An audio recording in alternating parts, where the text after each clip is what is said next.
Hello guys, सभी को नमस्कार, गुड मॉर्निंग, राम राम, राधे राधे। सभी का स्वागत और अभिनंदन है इस प्यार से platform text book super coaching में। मैं विनय अवस्थी आप सभी का अभिनंदन करता हूं इस 10 की दहाड़ में। वाक्यांश के लिए एक शब्द वन वर्ड सब्स्टिट्यूशन का तीसरा पार्ट आपका जारी हो चुका है और आज तीसरा पार्ट आ चुका है। सभी लोग एक बार सेशन को शेयर कर दीजिएगा। चलिए बिना किसी देरी की डिले किए हुए चलते हैं। आपने एक शब्द सुना होगा, बड़ा प्यारा सा शब्द रहता है जिसको हम केचुल बोलते हैं, केचुली बोलते हैं, कई जगह पे केचुल कहा जाता है। केचुल किसे कहते हैं? बोले सर, सांप के शरीर से निकली हुई जो खोली होती है ना, उसके केचुल कहा जाता है। याद रखिएगा, आप लोगों ने देखा भी होगा। क्षम्य का मतलब क्या होता है? बोले सर, क्षम्य का मतलब होता है जो क्षमा करने योग्य हो। क्या कहेंगे? जो क्षमा किया जा सके या जो क्षमा करने योग्य हो उसे क्या कहते हैं? कहेंगे सर उसे क्षम्य कहा जाता है। आगे बढ़ेंगे। कह रहा क्षण भंगुर का मतलब क्या होता है बताइएगा। क्षण भंगुर बोलते हैं, इसको क्षणिक बोलते हैं। क्या बोलेंगे? क्षणिक बोल देंगे, अर्थात जो क्षण भर के लिए, जिसका कुछ ही समय में नाश हो जाए, उसे क्या कहा जाता है? बोले सर उसे क्षण भंगुर कहा जाता है, जो कुछ ही समय में नष्ट हो जाए। क्षमाशील का मतलब क्या होता है साहब? क्षमाशील का मतलब होता है जो क्षमा करने वाला हो, क्षमाशील है। जैसे दानशील, दानवीर होता है भाई जो दान देने वाला है, ऐसे क्षमाशील जो क्षमा करने वाला। खगोल शास्त्र का मतलब क्या होता है? खगोल को अर्थात आकाश के पिंडों का विवेचन करने वाला शास्त्र जो होता है उसे खगोल शास्त्र कहा जाता है, जो आकाश के पिंडों की जानकारी देता है। ऐसा शास्त्र को क्या कहते हैं? खगोल शास्त्र कहते हैं। खड्ग हस्त का मतलब क्या होता है? जो व्यक्ति अपने हाथ में तलवार लिए रहता है, सदैव तलवार लिए रहे, उसे खड्ग हस्त कहा जाता है। खड्ग हस्त का मतलब हस्त मतलब खड्ग मतलब क्या हो गया? तलवार हो गई।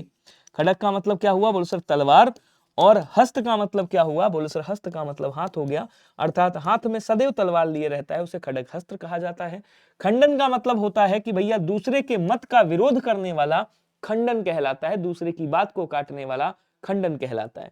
खंडिता ये किसको बोलते हैं? ये बेचारी एक स्त्री होती। कैसी स्त्री? समझिएगा, वह स्त्री जिसका पति अन्य स्त्री के पास साथ रात को रहकर प्रातः लौटे, तो जो स्त्री उसकी होती है, ओरिजिनल स्त्री, उसको खंडिता बोल देते हैं कि ये खंडिता हो गई है क्योंकि इसका पति दूसरी स्त्री के साथ रह करके आया है। ठीक है। उसके बाद कह रहा खाद्य का मतलब क्या होता है? एसएससी जीडी 2023 में भी पूछा गया है। खाद्य का मतलब होता है खाने के योग्य। तो जो खाने के योग्य वस्तु है उसे खाद्य कहा जाता है। और नभचर का मतलब क्या होता है? आकाश में विचरण करने वाले जंतु को या पक्षियों को क्या कहते हैं? नभचर कहा जाता है, ध्यान रखिएगा। कह रहा गणिका का मतलब क्या होता है? इंपॉर्टेंट नाम है, ये बढ़िया लेवल वाले क्वेश्चंस मतलब में आता है, आपके बड़े बड़े एग्जामिनेशन में पूछा जाता है। तो शरीर का व्यापार करने वाली जो स्त्री होती है, जो अपने शरीर का व्यापार करती है, उसे गणिका बोलते हैं, एक शब्द में, जिसको हम वैश्या के नाम से भी जानते हैं। आगे देखेंगे तो हम गंवार। गंवार किसे कहा जाता है? कई लोग गंवार ग्रामीण को बोल देते हैं, जो गांव में रहने वाला है। तो जो गांव में रहने वाला है उसको ग्रामीण बोला जाता है। गंवार बोलते हैं जो अशिष्ट व्यवहार करता हो, जो अभद्र व्यवहार करता हो, उसे क्या बोलते हैं? कैंसर उसे गंवार कहा जाता है। चिरस्थायी का मतलब क्या होता है? कैंसर चिरस्थायी का मतलब होता है जो बहुत समय तक ठहर सके, उसे चिरस्थायी कहते हैं। चक्रवात का मतलब की अगर बात करें तो चक्रवात किसे बोलेंगे? चक्र के रूप में घूमती हुई चलने वाली जो हवा होती है, जो वायु होती है, जो गोल गोल घूमती हुई वायु होती है, उसे चक्रवात कहा जाता है। कह रहा चमत्कार किसे कहेंगे? तो चमत्कार भैया आश्चर्य में डाल देने वाला जो कार्य होता है उसे ही चमत्कार कहा जाता है, और कहते हैं चमत्कार को नमस्कार है। चंपू किसे कहा जाता है? इंपॉर्टेंट शब्द है चंपू। वैसे तो चंपू कहेंगे अरे यार चंपू कहां जा रहे हो, जैसे बेवकूफ लड़का हो, कोई मूर्ख हो, चंपू बता देते। नहीं, चंपू का मतलब एक्चुअल मतलब क्या होता है? ऐसी ऐसा ग्रंथ जिसमें, या ऐसी कृति, ऐसा ग्रंथ, क्या बोलेंगे? ऐसा ग्रंथ या वह ग्रंथ, ऐसे लिख लीजिएगा। कहेंगे सर वह ग्रंथ जिसमें गद्य, गद्यांश और पद्यांश मतलब पद्य दोनों मिश्रित हो, ऐसे ग्रंथ को चंपू कहा जाता है। चंद्रचूर्ण का मतलब क्या होता है? आपको याद होगा। चंद्रचूर्ण मतलब ये 2023 एसएससी जीडी में पूछा गया है। एसएससी जीडी 2023 में ये क्वेश्चन आपका पूछा गया है। चंद्रचूर्ण किसे कहते हैं? तो जिसके सिर पर चंद्रमा, चंद्रकला हो, अर्थात जिसके सिर पर चंद्रमा हो, उसे क्या कहा जाता है? चंद्रचूर्ण कहा जाता है। जिसके सिर पर, अर्थात आप कह सकते हो, यहां पे देखिएगा, इसको मैं और अच्छे से लिखता हूं।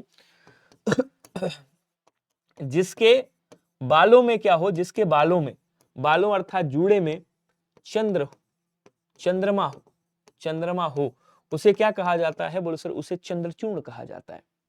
चिरंजीवी लिखा हुआ है, क्या लिखा हुआ है ये? बोले सर ये लिखा हुआ है चिरंजीवी। मैं अच्छे से लिखता हूं, इसको समझिएगा।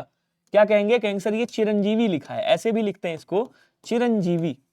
चिरंजीवी का मतलब क्या होता है? जो कई सालों तक जीवित रहे, अर्थात लंबे समय तक जीवित रहने वाला जो होता है उसे क्या कहा जाता है? बोले सर उसे चिरंजीवी कहा जाता है, लंबे समय तक जीवित रहने वाला।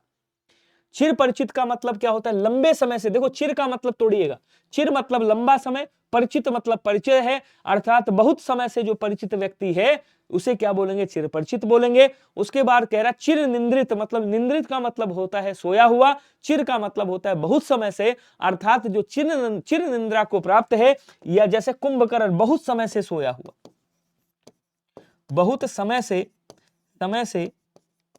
से सोया हुआ, तो बहुत समय से सोया हुआ को क्या बोलेंगे? कैंसर इसको चिर निंद्रित कहा जाता है, याद रखिएगा।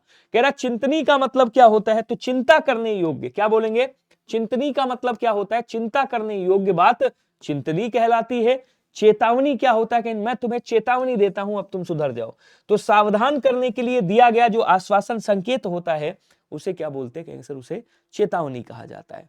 कह रहा है अगला देखेंगे, चिंतामणि का मतलब क्या होता है? तो चिंतामणि का मतलब होता है सभी प्रकार की चिंताओं को दूर करने वाली जो एक मणि होती है उसे चिंतामणि कहा जाता है।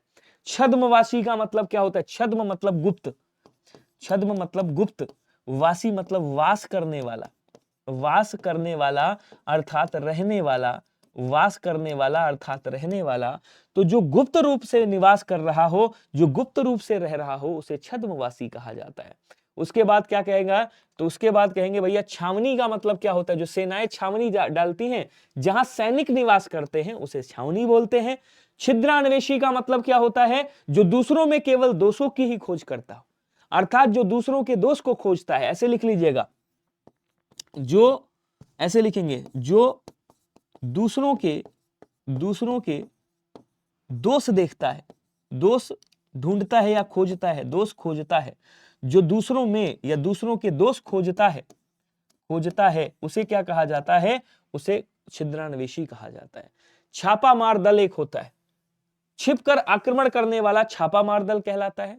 छेनी क्या बोला जाता है? छेनी किसे कहते हैं? पत्थर को गढ़ने वाला जो औजार होता है छेनी बोलते हैं। जंगम ये इंपॉर्टेंट शब्द है, जंगम जिसका विलोम स्थावर होता है। इसका विलोम क्या होता है? अगर कभी पूछे इसका विलोम क्या होगा तो आप क्या कहोगे? इसका विलोम स्थावर होता है। ठीक है, तो क्या बोलेंगे यहां पे? समझिएगा, कैंसर जंगम एक स्थान से दूसरे स्थान पर चलने वाले को जंगम बोला जाता है।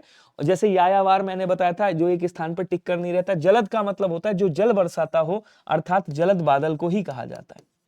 ठीक है, उसके बाद कह रहा है जलज का मतलब जो जल से उत्पन्न होता है, जलज जल से उत्पन्न, और जल को कमल भी कहा जाता है। जल में जन्म लेने वाला को जलज बोलते हैं। जिजीविषा का मतलब क्या होता है?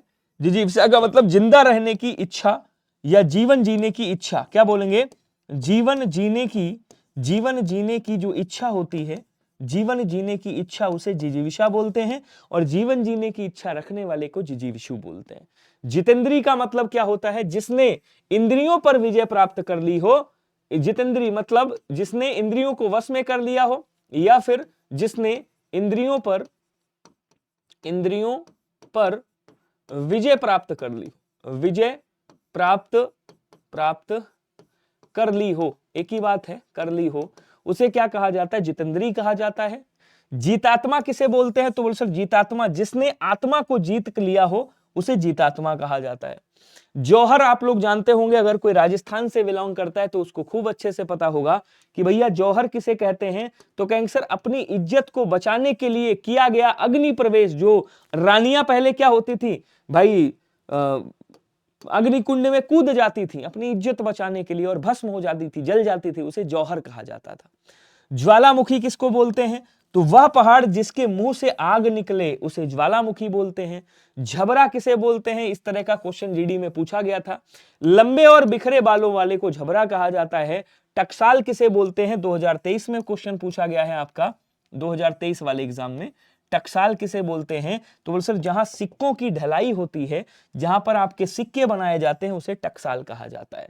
ठीक है ना, तो ये आज का सेशन था, छोटा सा सेशन था आपका, इसमें आपको मजा आया होगा, ऐसी उम्मीद कर सकता हूं मैं। आपको पता है डेली 3 बजे मेरी क्लास होती है एसएससी जीडी के लिए, 3 PM पे डेली क्लास होती है किसके लिए? एसएससी जीडी के लिए। तो आप उससे जुड़ना मत भूलिएगा, और डेली आप हिंदी की क्लास मेरे साथ में लीजिएगा। एसएससी जीडी के लिए पेपर आपका नजदीक है। आपको चैनल को सब्सक्राइब कर लेना है और खूब ढेर सारा शेयर मारना है। कमेंट बॉक्स में मुझे कमेंट करके जरूर बताइएगा अगला सेशन किस चीज का आना चाहिए, सजेस्ट करिएगा मुझे। हालांकि अभी एक क्लास आपकी और होगी वाक्यांश के लिए एक शब्द, उसको कुछ अलग तरीके से लाएंगे। बाकी आप लोगों को क्या करना है, मुझे कमेंट बॉक्स में लिख करके ये बताना है कि और अगला सेशन आप किस चीज का चाह रहे हैं, किस टॉपिक का चाह रहे हैं। कई सारे टॉपिक हो गए हैं, एक बार प्लेलिस्ट में देख लीजिएगा, मुझे बताइएगा जरूर। थैंक यू सो मच, मिलते हैं अगले सेशन में। तब तक के लिए सभी को धन्यवाद, नमस्कार, जय हिंद, बाय बाय। सभी को मिलते हैं 3 बजे क्लास में। Thank you so much.